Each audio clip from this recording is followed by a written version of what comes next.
Im letzten Video ging es um die wesentlichen Merkmale der goldenen Regel. In diesem Video wollen wir die goldene Regel auf einige Fallbeispiele anwenden, um anschließend die Stärken dieses ethischen Prinzips genauer zu betrachten.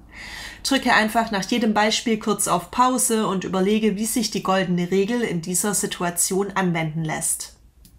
Lotta ist neu in der Stufe. Keiner redet mit ihr und einige Mitschüler aus deinem Kurs machen sich über ihr Aussehen lustig. Wie verhältst du dich?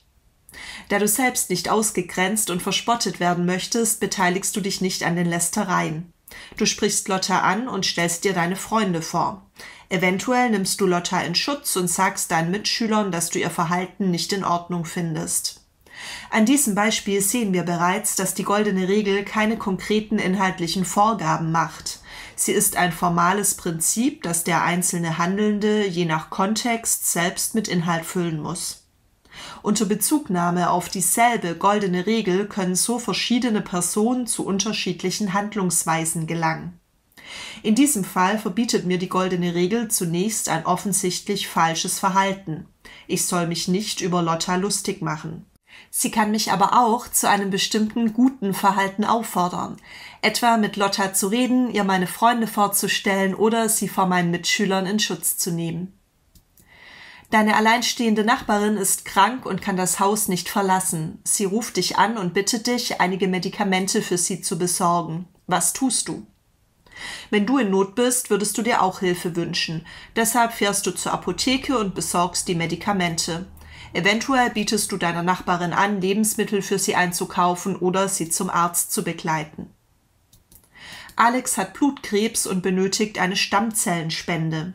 Mit einem Wangenabstrich kann man sich bei der DKMS als möglicher Spender registrieren. Registrierst du dich? Hättest du selbst Blutkrebs, würdest du dir auch wünschen, einen passenden Stammzellenspender zu finden, der dir das Leben retten könnte. Du registrierst dich daher bei der DKMS und spendest deine Stammzellen, falls du als Spender in Betracht kommst. Ähnlich wie in diesem Fall kann man mit der goldenen Regel auch in der Frage der Organspende argumentieren. In seiner Stellungnahme von 2007 schreibt der Nationale Ethikrat: Wenn jemand als potenzieller Organempfänger hofft, durch den hochherzigen Einsatz eines fremden Mitmenschen beschenkt zu werden, sollte er im umgekehrten Fall bereit sein, eigene Organe für das Leben anderer zur Verfügung zu stellen. Eine Zustimmung zur Organspende lasse sich begründen, weil die meisten Menschen im Bedarfsfall selbst Zugang zu einem Spenderorgan haben wollen und die moralische Norm der goldenen Regel akzeptieren, dass man zu Leistungen, die man von anderen erwartet oder zumindest erhofft, auch selbst bereit sein sollte. Du lernst gerade mit deinem Mitschüler Ali bei dir zu Hause auf eine wichtige Klausur. Ali ist gläubiger Muslim. Nachdem ihr eine Weile gelernt habt, schaut Ali auf die Uhr und fragt dich, ob er irgendwo in Ruhe beten kann. Wie reagierst du? Wärst du so gläubig wie Ali, würdest du auch gerne in Ruhe beten. Du gehst ins Wohnzimmer und überlässt Ali dein Zimmer, sodass er sein Gebet verrichten kann. An diesem Beispiel sehen wir, dass es bei der Anwendung der goldenen Regel keineswegs nötig ist, exakt dasselbe zu wollen wie die andere Person. Selbst wenn ich selbst nicht religiös bin, verlangt die goldene Regel von mir, den berechtigten Wunsch von Ali zu respektieren. Die goldene Regel fordert als Einfühlungsregel einen Perspektivenwechsel und Empathie, sodass ich mich tolerant und einfühlsam auch gegenüber Menschen mit anderen Interessen, Gewohnheiten und Bedürfnissen verhalten kann. Die goldene Regel wird von fast allen Menschen über Kulturen und Religionen hinweg als ethisches Minimum akzeptiert. Sie stellt eine fundamentale ethische Wahrheit dar und kann in unserer heutigen globalisierten Welt als Grundkonsens, als ein gemeinsamer, weltweit akzeptierter Ethos dienen. Der Schweizer Theologe Hans Küng hat sie anlässlich des Weltparlaments der Religion 1993 in Chicago als tragfähige Basis für ein friedliches Miteinander der Religionen bezeichnet. Gelegentlich wird sie auch als Eckpfeiler eines umfassenden Weltethos betrachtet. Obwohl wir die goldene Regel in fast allen Religionen finden, muss man nicht religiös sein, um sie zu befolgen. Sie ist weltanschaulich neutral formuliert und leuchtet den meisten Menschen mit einem gesunden Menschenverstand und ein wenig moralischem Gespür ein. Daher haben auch viele Philosophen weltweit, von Thales von Milet über Konfuzius bis zu Thomas Hobbes oder John Stuart Mill, Varianten der goldenen Regel formuliert.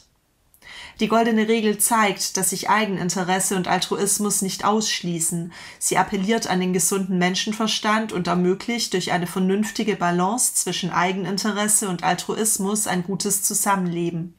Reziprozität, Gegenseitigkeit ist soziologisch, psychologisch und ethisch betrachtet ein Grundprinzip des zwischenmenschlichen Verhaltens. Ausgehend von meinen eigenen Wünschen und Interessen kann ich mit der goldenen Regel mein geplantes Verhalten gegenüber anderen überprüfen und gegebenenfalls korrigieren. Die goldene Regel verbindet so gegenseitige Hilfe und Allgemeinwohl mit Eigeninteresse. Die Evolutionsgeschichte hat gezeigt, dass diejenigen Gruppen besser überlebt haben, deren Mitglieder kooperieren, anstatt zu rivalisieren. Der clevere Egoist kooperiert, da er weiß, dass er damit auf Dauer besser zurechtkommt. Gemäß der goldenen Regel zu handeln, ist langfristig die klügste Art und die beste Weise, seine eigenen Bedürfnisse und Interessen zu verfolgen, ohne das Wohl anderer zu vernachlässigen. Mehr Ehrlichkeit, Mitgefühl, Hilfsbereitschaft, Gerechtigkeit und Frieden in der Welt nutzen nämlich nicht nur anderen, sondern auch mir selbst. Die goldene Regel in ihrer negativen Formulierung verbietet Schädigungen anderer Menschen. Darüber, was die Menschen nicht an Schlechtem erleiden wollen, gibt es weitgehende Übereinstimmung. Kaum einer will verletzt, getötet, seiner Freiheit oder seines Besitzes beraubt, ausgegrenzt, verspottet, getäuscht oder benachteiligt werden. Hier funktioniert die negative Formulierung der goldenen Regel. Weil der Mensch selbst keine Übel durch andere erleiden will, fordert er von anderen die Unterlassung solcher Handlungen und muss sich auch selbst dieser Forderung unterwerfen. Die goldene Regel in ihrer negativen Formulierung respektiert die Autonomie anderer Menschen, überwindet menschliche Triebe und bildet so die notwendige Grundlage für ein rechtliches Zusammenleben der Menschen. Diese sehr viel weiter verbreitete Verbotsregel hat präventiven Charakter und vermeidet eher als die positive Formulierung der goldenen Regel fatale oder absurde Konsequenzen bei der Anwendung. Was Menschen unbedingt vermeiden möchten, kann sehr viel leichter verallgemeinert werden als das, was sie sich wünschen. Die Gültigkeit, das heißt die Verbindlichkeit der goldenen Regel, wird auch dadurch nicht erschüttert, dass ihre Geltung in bestimmten Fällen, beispielsweise bei Güter- und Pflichtenkollisionen oder in Notwehrsituationen, aufgehoben wird. Ist die goldene Regel deiner Meinung nach sinnvoll? Eignet sie sich als Grundlage für das Zusammenleben unterschiedlicher Kulturen, Völker und Religionen? Und wie hättest du selbst in den Fallbeispielen gehandelt? Mit dem Quizlet Lernset, die goldene Regel, kannst du dein Wissen jetzt überprüfen und vertiefen. Viel Spaß beim Lernen und bis bald!